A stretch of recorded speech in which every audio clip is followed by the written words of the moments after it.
I just got done working out like a strong, low testosterone liberal man does, and I heard there was Gus Walz slander on my timelines. Tim Walz' stupid crying son isn't the flex the left thinks it is. You raised their kid to be a puffy beta male. Congrats. Does Barron Trump cry? Nope. Does he love his father? Of course. That's the types of values I want leading the country. By the way, what type of values do you want leading our country? I've said that if Ivanka weren't my daughter, perhaps I'd be dating her. You know. Okay, Ivanka, what's the favorite thing you have in common with your father? Either real estate or golf. Donald, with your daughter? Well, I was going to say sex, but I can't relate that. Do you think Donald Trump's kids ever played baseball with him or learned how to ride a bike or went through school actually talking to Donald? They literally do interviews where they say their only contact with Donald Trump is phone calls when he's busy at work defrauding everyone and getting arrested and bankrupting companies. Donald Trump, talking about his own daughter's beauty, says, wow, you know, I wish I knew her and I wasn't happily married. And by the way, if she wasn't my daughter, of course. Trump's first go-to for why he's not sexually attracted to his daughter is he wishes he could be, but he's happily married. Then he realizes, oh wait, oh yeah, and also because she's my daughter. That's another reason I don't want to have sex with her. Then in other interviews, they say, Ivanka, what do you have in common with your father? Golf. Hey Trump, what do you have in common with Ivanka? Hey Donald, whatever. Oh, I wish I could say sex, but I can't.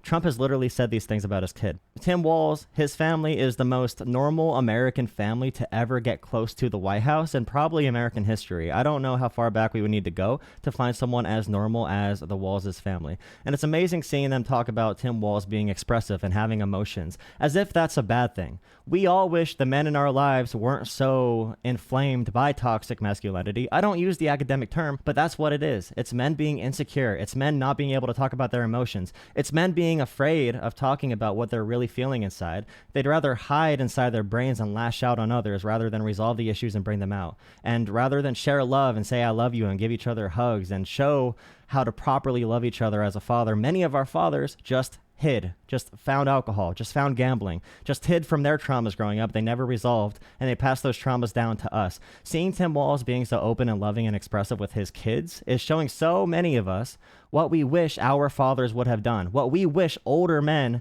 in general in America would do. Stop being so afraid, stop being so insecure, stop blaming your kids for not wanting to talk to you, stop blaming your kids for disagreeing with you, and open your mind up to the changes of the world. Stop being so scared by everything and blaming everyone else for your own insecurities and your own traumas. We are very sorry you went through that, but don't criticize when Tim Walz is showing positive masculinity, being a football coach, being the best sharpshooter in Congress, being a public school teacher, standing up for everyone against the bully, standing up for gay, straight, everybody.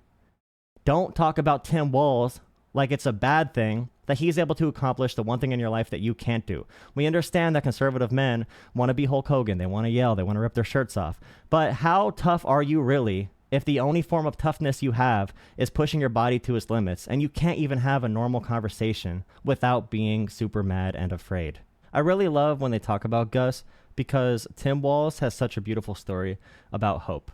He's like, you know, the hell we went through, the pain as two adults who love each other trying to conceive a child when we couldn't do that. You know, having access to fertilizing treatments were really beneficial. Treatments like IVF. And then he says, there's a reason that my daughter was named Hope. Then he's like, I have a son and his name is Gus. And Gus is one of those names that's so like funny Midwestern dad. So from the start, you love Gus already. You have Hope, beautiful story, then Gus. But of course, after seeing this, I knew the right was going to make fun of it. And here's the moment again for anyone who has not yet seen it.